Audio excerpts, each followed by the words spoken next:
श्री कृष्ण जी कहते हैं, जीवन भर हम एक गुरु की तलाश में रहते हैं जो हमारा मार्गदर्शन कर सके, एक ऐसा इंसान जो हमें जीवन में सफल होने में सहायक सिद्ध हो सके। कुछ लोगों को ऐसा योग्य गुरु प्राप्त हो भी जाता है, किंतु अमूमन लोग इस मामले में भाग्यहीन ही रह जाते हैं।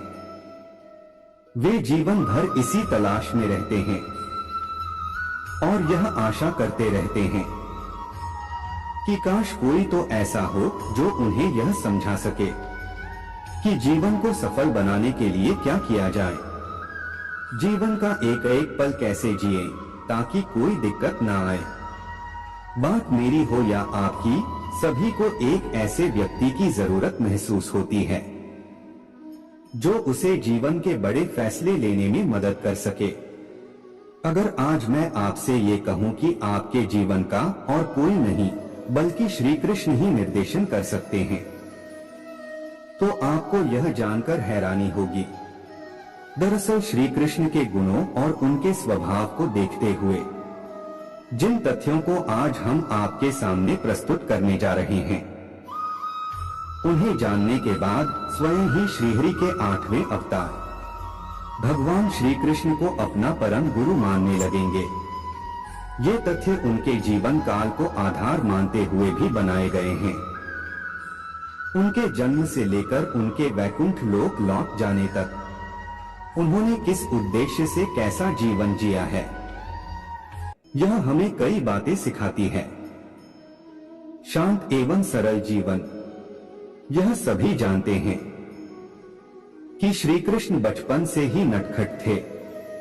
कान्हा की शरारतें और गोपियों संग उनकी कहासुनी से सभी परिचित हैं, किंतु एक और यह जानते हुए कि कंस मामा उनकी जान के पीछे पड़े हैं, वे फिर भी शांत थे। श्री कृष्ण भले ही बाल रूप में थे, लेकिन वे श्रीहरि के अवतार थे और इस बात से भली भांति परिचित थे कि कंस मामा उन्हें क्षति पहुंचाने के लिए बारंबार प्रयास कर रहे हैं। फिर भी वे शांत रहते थे और मथुरा नरेश के हर प्रहार का मुंहतोड़ जवाब देते थे। श्री कृष्ण एक बड़े घराने के वारिस थे। गोकुल में भी वे राजा नंद के पुत्र थे और उन्हें राजघराने के तौर तरीके से जीने का पूर्ण अधिकार था, किंतु वे गोकुल के अन्य बालकों की तरह ही रहते, उनके साथ खेलते, उनके साथ घूमते और उनके साथ ही भोजन करते। उन्होंने कभी किसी में कोई अंतर नहीं रखा। बड़े होकर जब वे मथुरा चले गए, तब महल में रहते हुए भी उनमें राजघराने का कोई घमंड न आया। वे चेहरे पर सरल भाव रखते थे और अपनी प्रजा की हर जरूरत का ध्यान भी रखते थे। श्री कृष्ण ने हमेशा अपनी बाल लीलाओं से यह संदेश देने की कोशिश की है कि हमें कभी भी किसी से हार नहीं माननी चाहिए, अंत तक प्रयास करते रहना चाहिए।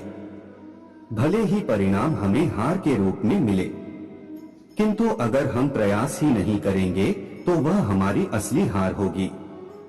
दोस्तों, वीडियो पसंद आई हो तो वीडियो को लाइक, चैनल को सब्सक्राइब करें और कमेंट बॉक्स में जय श्री कृष्णा जरूर लिखें।